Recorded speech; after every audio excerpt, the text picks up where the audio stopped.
Well, we have some people who haven't been here Sunday and visiting with us, and I want to give an explanation again as to what this series is about and what it means and where its title came from and what we're going to try to accomplish this evening with our lesson. There are skeptics of the Bible, those who believe that it is not the word of any God because there are some stories and some commands, some circumstances in the Bible that just seem unreasonable to our culture. In some cases, they seem arbitrary and in some cases malevolent.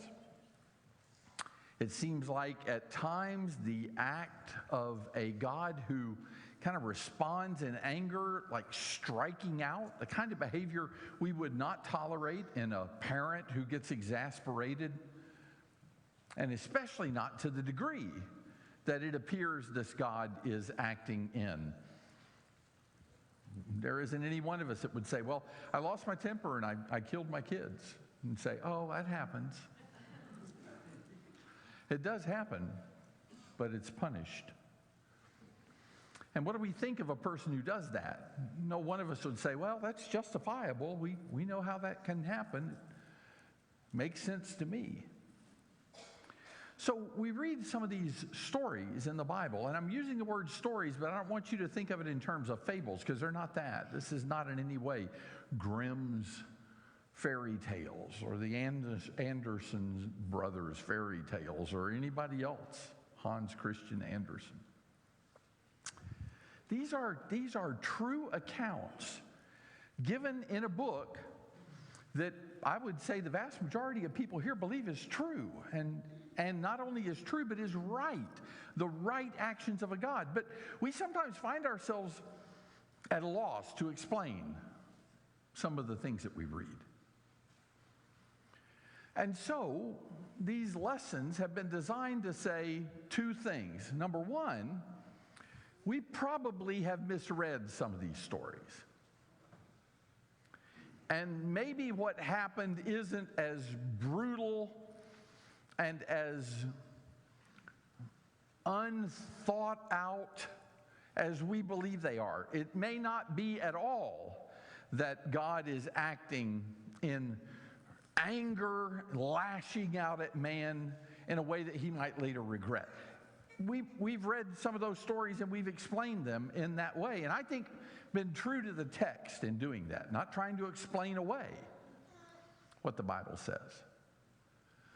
But in some other cases, and that's particularly true for tonight and true for tomorrow night, and was partly true last night, I don't make apologies for some of the things I read. There's justification, I think, in God doing what he does. And it's only when we kind of get to the whole story and realize what is really being said and what God is really responding to that makes all the difference in the story. Kind of reminds me of the story I heard about these young boys that were coming to school on a particular day and really complaining that they had been fined $1,000 for a practical joke. And other boys at school said, well, what'd you do? And they said, well, we go by there, that construction site, and this afternoon we were going by there, and they have one of those portalettes there. And, it was sitting kind of right on the edge of the construction site, and we just thought, let's go push that thing over. And we pushed it, and it went all the way down to the bottom of the hill. They fined us $1,000 for that. They said, for just pushing it down the hill? And they said, no, repairs for the guy that was in it. Well, when you hear the whole story, it's a little different. It wasn't just pushing something down the hill. It was damages done to somebody. I'm in Leviticus chapter 10, and I invite you to turn there with me and look at the particular story that we're going to examine tonight. And I'm going to tell you, I think that maybe Bible class teachers that I had when I was young, and I owe so much to those Bible class teachers I had. They taught me so much about the Word of God. But maybe in failing to deal with the story in depth because it was uncomfortable for them, some of my teachers evidently left some things unsaid, tried to get through this quickly, and I came away with impressions that I think weren't accurate about this story. So here it is, beginning in verse 1. Now Nadab and Abihu, the sons of Aaron, took their respective fire pans, and after putting fire in them, placed incense on it, and offered strange fire before the Lord, which he had not commanded them. And fire came out from the presence of the Lord and consumed them, and they died before the Lord. Now, here's what my young mind had to wrestle with. All right, let me get this story straight. There are two men, and they're sons of Aaron, so they're legitimate priests. And they went to the tabernacle, and they were supposed to light the incense, and they got fire, and they evidently got it from a place or in a way that they shouldn't have gotten it. And because of that, and when they lit the incense, because of that, God was angry, and he killed them simply because they had a source of fire different from the one he wanted them to have. Now, I'm just going to ask, how many of you have understood that story and that's pretty much the conclusion of the matter? Can I ask you, raise your hands? Raise your hands if you've thought that. Okay. All right, now all the rest of you that didn't raise your hands, would you raise your hands? All the rest of you? Just want to make sure your hands are working. Okay?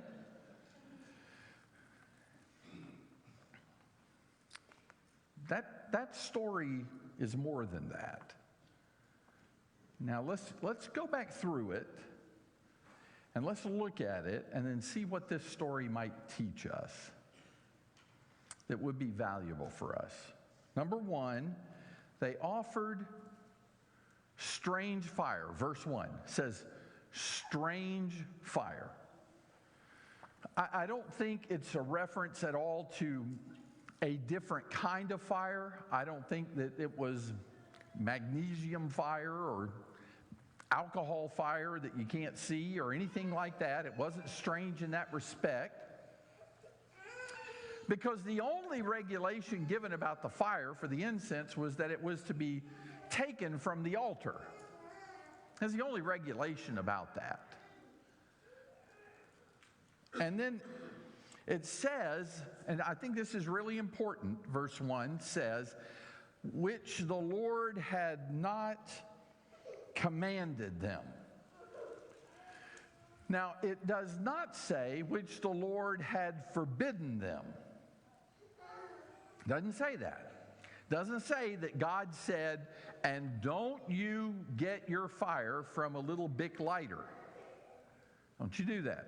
And don't you get kitchen matches and light that fire. He didn't say no. He just simply said, here's where you're to get your fire from. And they didn't get their fire from that source. But now, let's continue reading. Keep your Bibles open there. And I want you to look at verse 3. Because Moses said to Aaron, they died before the Lord. And Moses said to Aaron,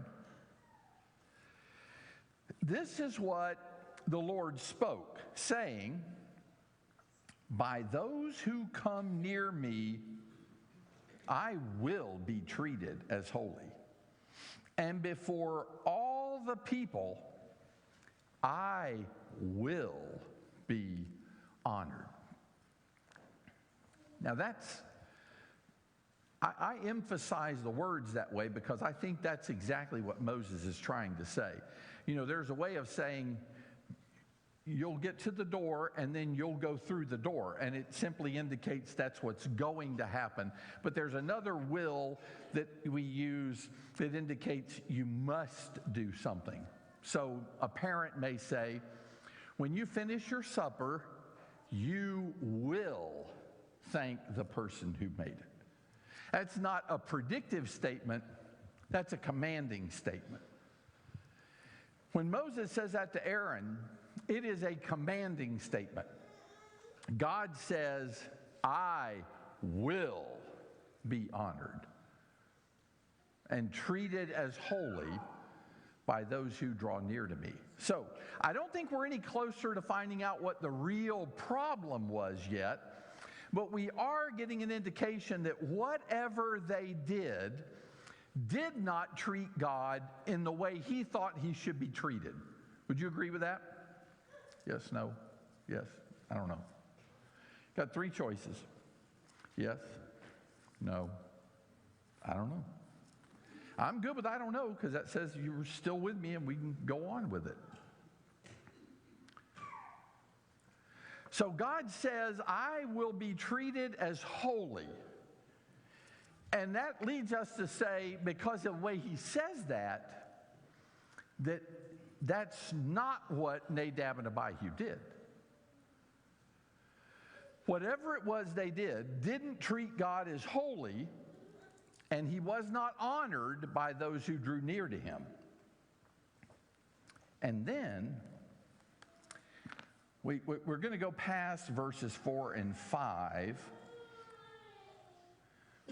only because it's simply narrative that doesn't affect the story. But it is interesting. He called to Mishael and Elzaphan, who are sons of Aaron's uncle. So they're cousins of Aaron's uncle Uzziel. And he said to them, you come forward and carry your relatives away from the front of the sanctuary to the outside of the camp.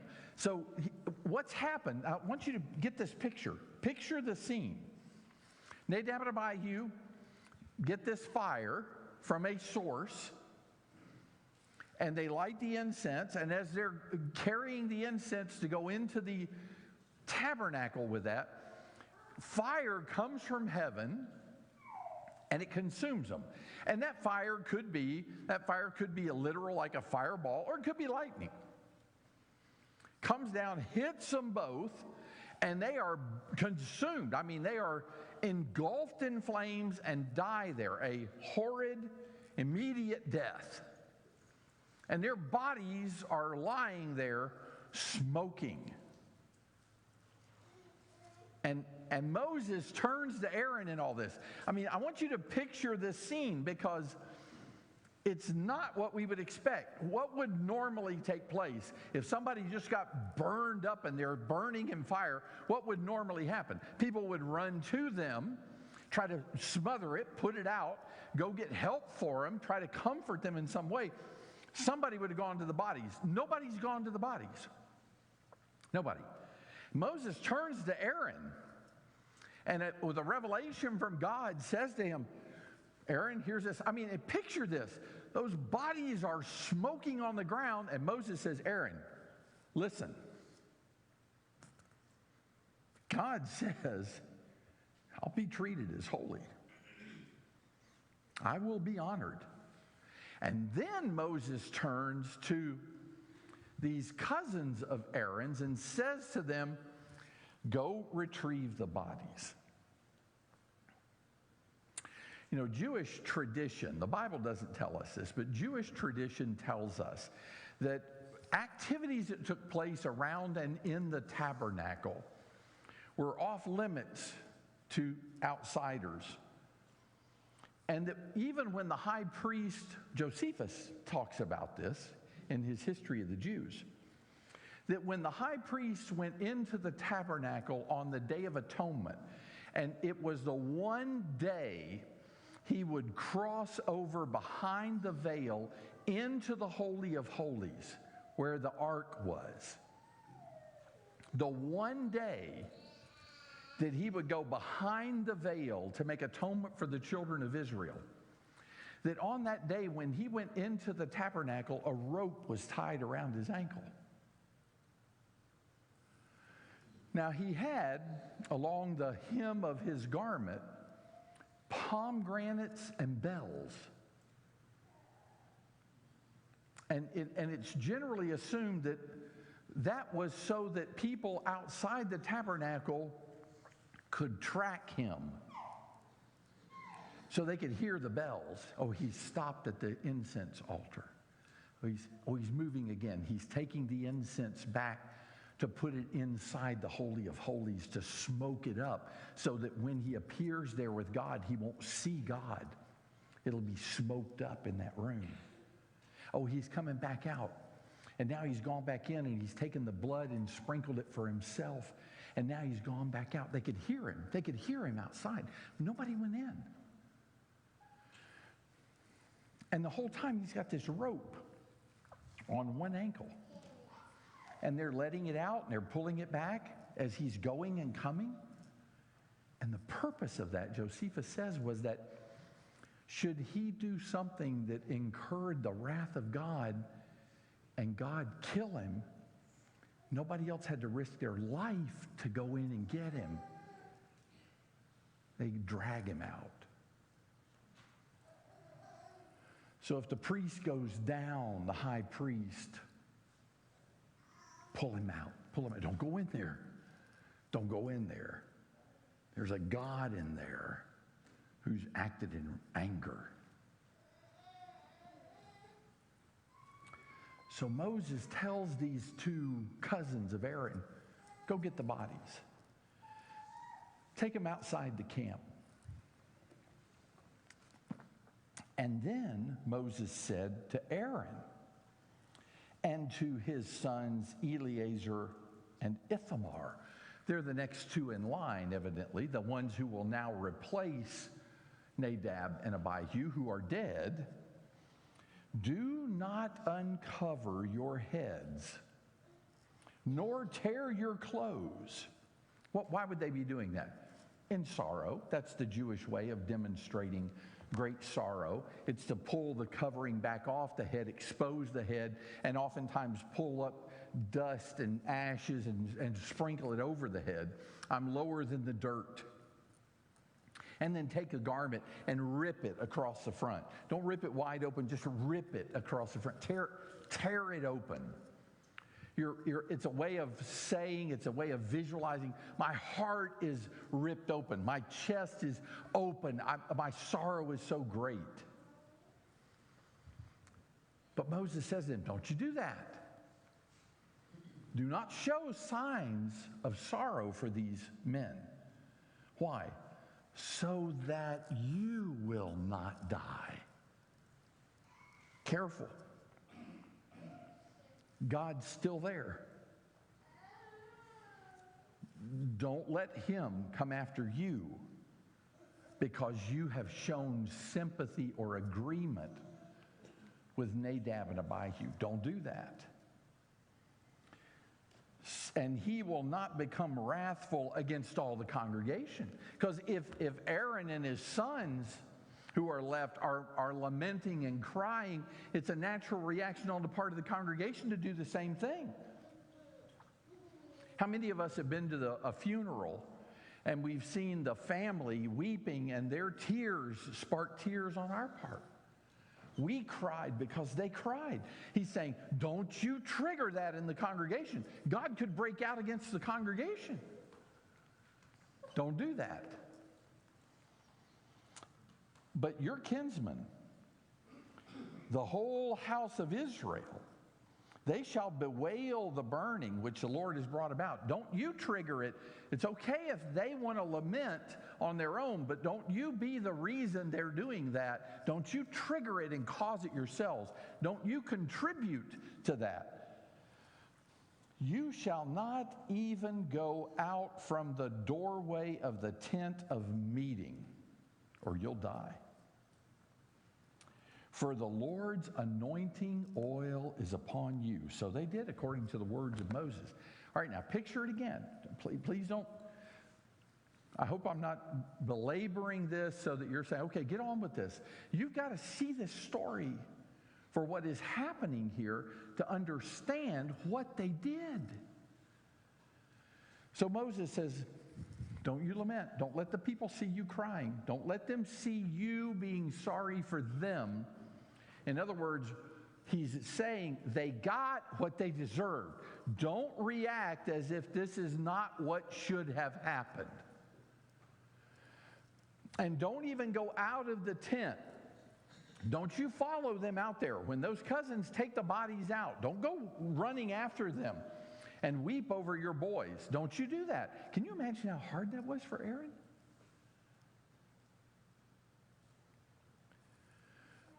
To not even be able to embrace the bodies of his sons? But Moses is very clear. God said to him, keep Aaron here. And then we come to this. The Lord then spoke to Aaron. Isn't that interesting? That all this other God could have said. I mean, God could have said this directly to Aaron. Aaron, don't you cry over these boys. Don't you rip your garments open. Don't you throw your mantle back from your head. Don't do that. But he says all that through Moses, and then God says this directly to Aaron. Do not drink wine or strong drink. Neither you nor your sons with you when you come into the tent of meeting, so that you will not die.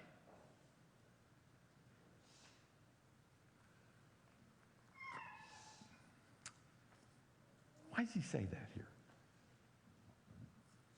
He is directly tying this command to the actions of Nadab and Abihu. What have they just done? Died. Why give this kind of command here? Well, let me put it to you this way. A bunch of kids are playing around the pool, and the area around the pool is real slippery because they've thrown water up and everybody's been cannonballing into the pool all day, and there's lots of water there, and the kids are running, and all of a sudden, one kid runs and his feet go out from under him. He falls flat on his back and cracks his head, and his mother runs over and he's crying, he's weeping. And what do all the other mothers say to their kids immediately? You don't run. Stop. Don't you run. Why say that now? Because they've seen the consequences of what happens. Why does God tell that to Aaron now? Because that's what Nadab and Abihu did. They have been drinking. And it is that which has impaired their thinking and their obedience and their careful consideration of what God had told them to do. It is a perpetual statute throughout your generations. And then this in verse 10. So as to make a distinction between the holy and the profane, and between the unclean and the clean, and so as to teach the sons of Israel all the statutes which the Lord has spoken to them through Moses. All right, when we take all that and put it together, here's what happened. Here's what Leviticus is teaching us. Nadab and Abihu had been drinking enough that it impaired their judgment. And their impairment of judgment led them to do something very careless. We see that happen all the time. Alcohol is the number one cause of deaths on the highway. Why? People make bad decisions. In my home state of Florida, for the second time in a month, we've had a drunk driver make a U-turn on the interstate and go the wrong way on his side of the interstate and killed drivers in other cars. Twice in the last month. Alcohol was the reason.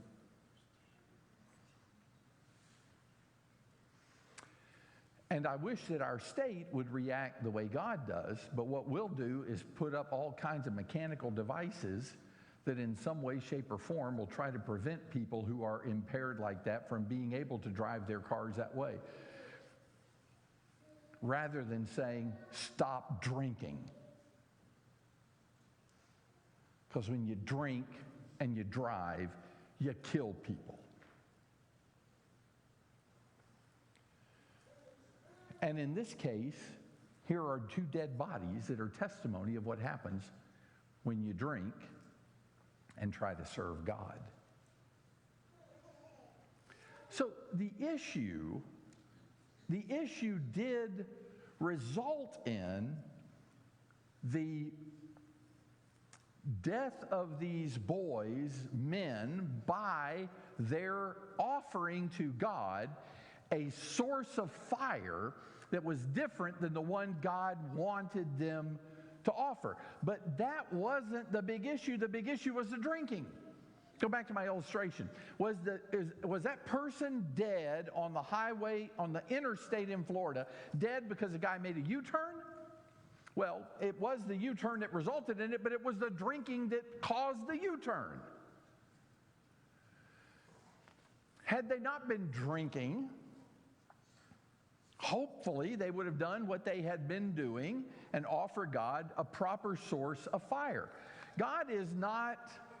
He is angry that they've offered fire from a source he did not tell them. He wanted them to do just what he said. He said, I commanded it.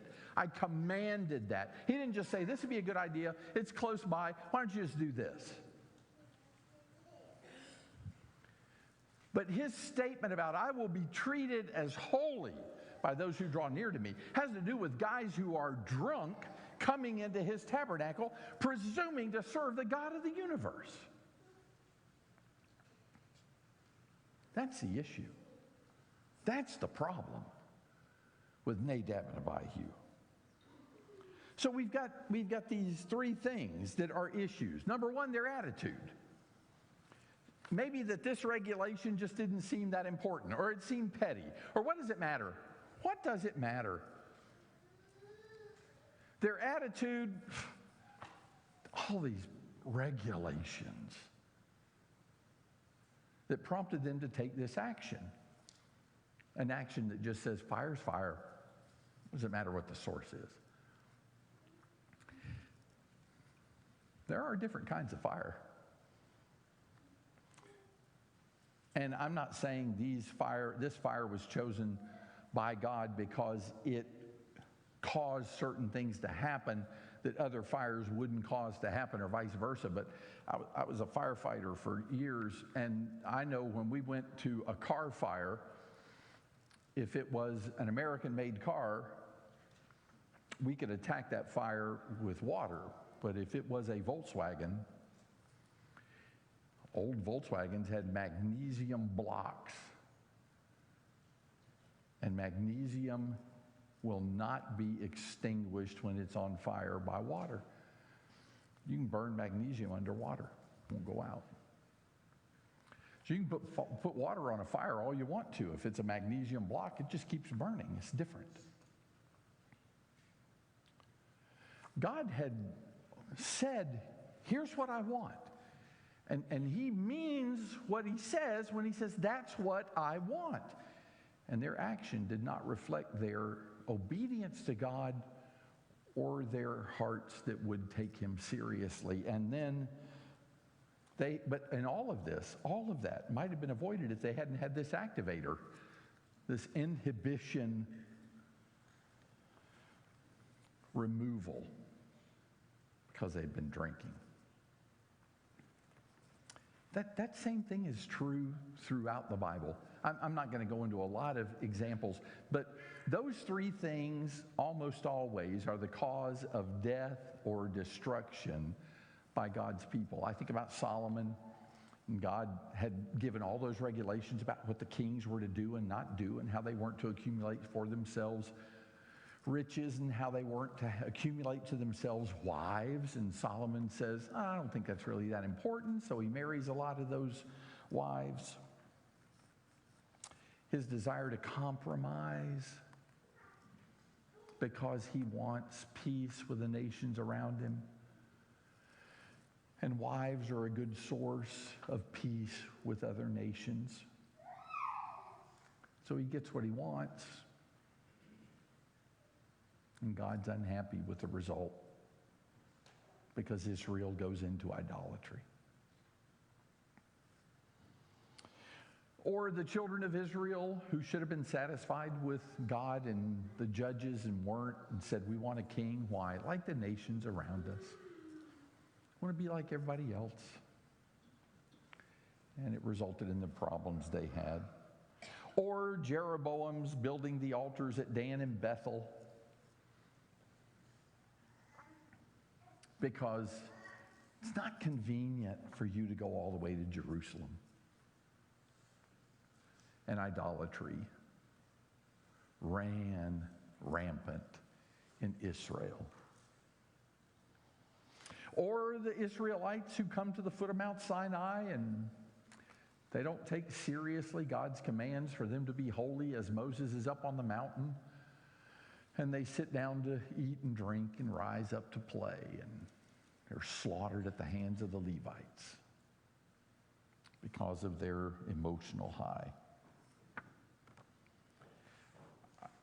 I think there are some important lessons for us to learn from this story. And this one is one I'll have to say is justice being meted out by God. I don't make excuses for this one. If somebody wants to say, that's such a harsh God, I'd say, well, God's no harsher here than electricity is. You just don't play around with it. It has consequences. And God's that way in this story. He's already said what he wants, and he said, I will be treated as holy. And these guys come in. They've been drinking, and they're not treating him as holy. These things are important to God. And asking questions like, well, what difference can it make, really, is, I'll tell you, brethren, a dangerous question to ask. Romans chapter 15 and verse 4 tells us the purpose of that story we just read tonight.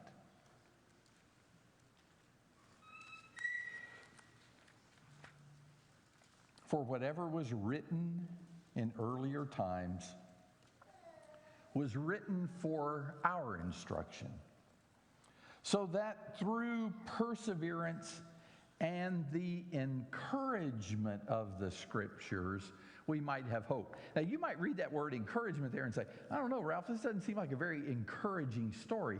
But I will tell you this, it certainly encourages me to treat God as holy. Sometimes encouragement can be a negative. You do that, and here's what you get. I'm encouraging you to don't do that. And then in 1 Corinthians chapter 10, the same apostle says,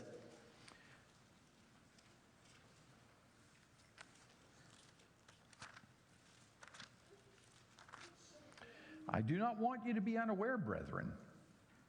Our fathers were all under the cloud. They all passed through the sea, and they all were baptized into Moses in the cloud and in the sea, and they all ate the same spiritual food.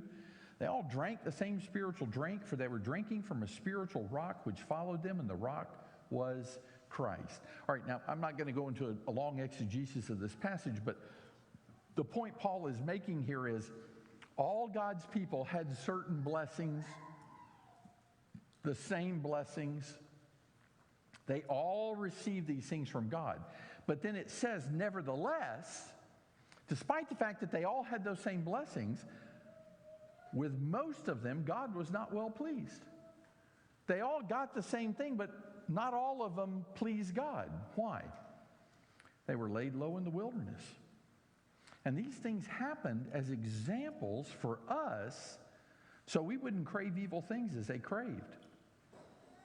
Don't be idolaters, as some of them were.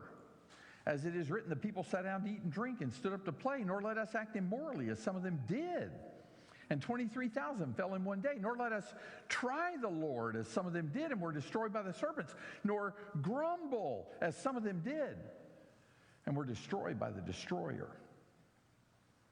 Now these things happened to them as an example, and they were written for our instruction, upon whom the ends of the ages have come. Therefore, let him who thinks he stands take heed that he does not fall. Paul is saying they all got these blessings, but not all of them took the blessings and did with them what they were supposed to do. And then he starts recounting all the ones who went astray. They did things contrary. And he could have added, as two of them did. Let us not treat God profanely or casually, as two of them did, and were laid low in the tabernacle of God.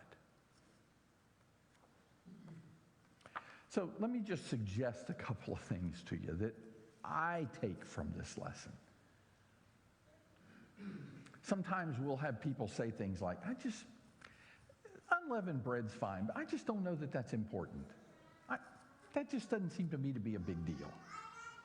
Bread is bread. Hey, listen, I can tell you, all bread is not the same. There are some breads that are wonderful to the taste, and some breads that are tasteless. And there are some breads that are very filling, and some that are very light, and some that are deceptively light. You start eating them and it feels, I could eat 5 or 6 of these. And you eat 5 or 6 of them and they hit your stomach like lead. When we start reasoning, unleavened bread, what's important about that? I would just tell you, go back and read Leviticus 10. Fire's fire.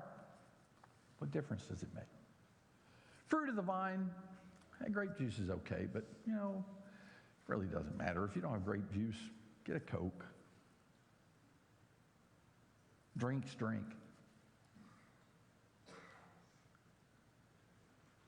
Or Sunday is the day we take this memorial for the Lord. I know it says first day of the week, and that's what the disciples did, but what does it matter? Can't we honor God on Saturday night as well as Sunday morning, especially if we got things going on Sunday morning? Wouldn't it be better if we did it every day of the week? Wouldn't it be better? One day is just like another, right?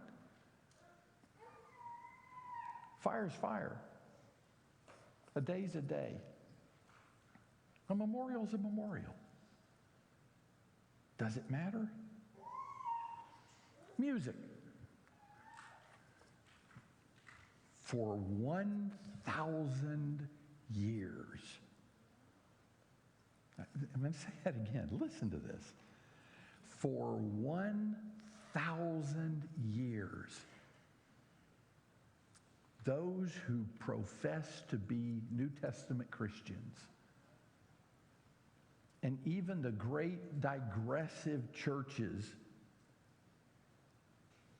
only offered to God vocal music. It was so entrenched in the minds of people that that's all Christians gave to God, that they created a phrase to describe vocal music. It's called a cappella, in chapel style. That's what it means. So you hear some guys and they just got voices going and say, oh, I love a cappella music. What you really say? I love church music. That's church music. That's what church music was. It was so entrenched, they didn't give him anything else. Now, I think you got to wrestle with that before you start saying, music's music. Fire is fire. And Nadab and Abihu are dead because they misunderstood that. Elders in the church, I know it says they're always mentioned in a plurality. I know that. But one shepherd can watch a flock as well as multiple ones. That just doesn't matter. Shepherd's a shepherd. Fire's fire. Restrictions that are placed on men who lead God's people.